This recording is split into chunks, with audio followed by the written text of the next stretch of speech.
great riffs Jeff Hanneman wrote, and that's why we're here today. So I know that one of the most famous chants in music is Slayer, Slayer, Slayer. Do me a favor, do me a huge favor, change it up to this. Hanneman!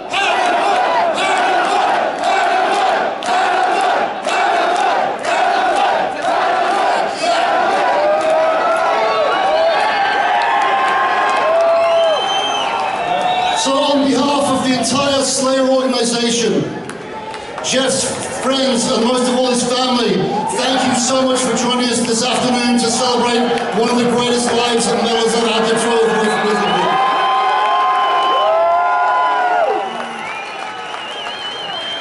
And let's get this straight, this is a celebration. This isn't about tears, this isn't about getting sad.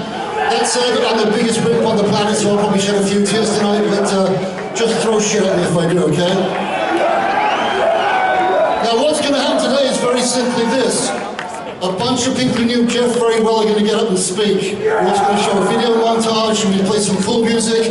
And let's just make a lot of noise throughout this. Let's celebrate Jeff's life.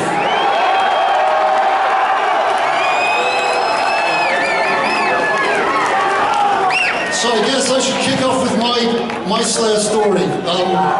Don't hold this against me, but in the mid-80s I formed a band called Grim Reaper. They sucked!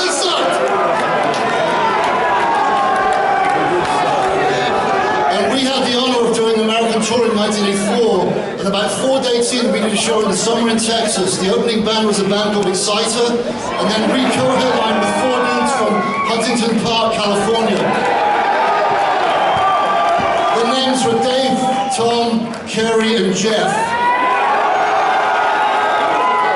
And I gotta tell you, I don't mind admitting it, they changed my life. It was one of those redefining moments. I thought I knew what heavy metal was. I was fucking wrong, I had no clue. I thought I knew how to play fast. I was fucking wrong, I had no clue. I thought we were aggressive. We weren't even close. These guys unleashed the fucking rage on stage that I've never seen before, and will probably never see again, with the exception of maybe Pantera.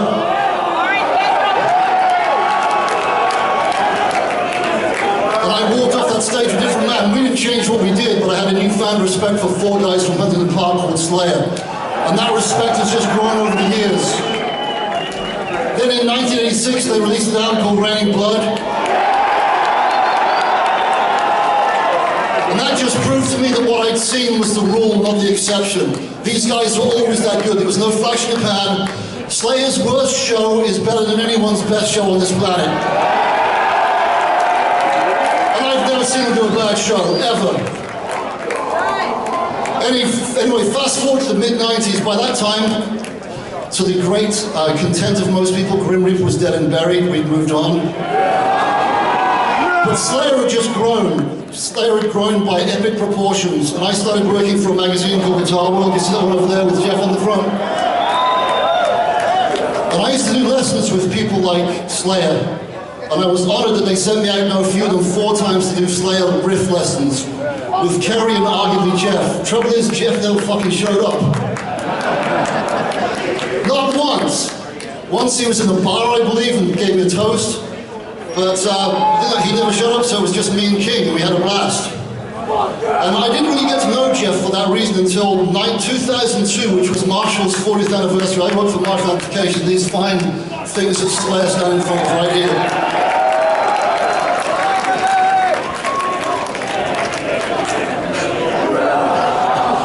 So anyway, the reason we invited Slayer was very simple. We have a lot of great endorsees: AC/DC, Iron Maiden, Motorhead, Zakk Wylde, Slash, but none of those guys, as great as they are, ever represented us like Slayer do.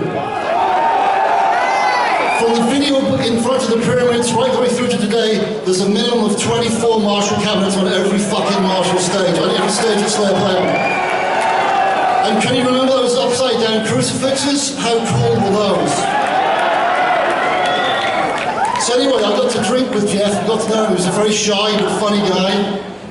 And after about 5 drinks, I said, "Look, Jeff, do I smell or something?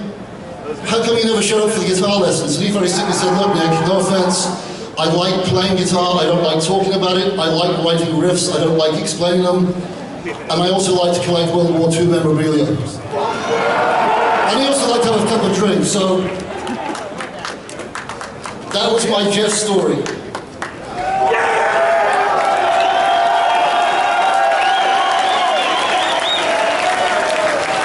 I'm going to say something now because I think it's appropriate.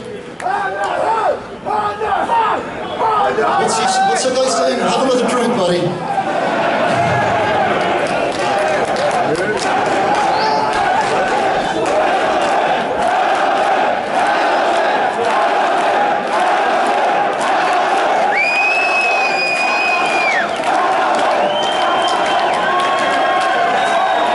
I'm going to bring up a man now who you could argue it's all his fault.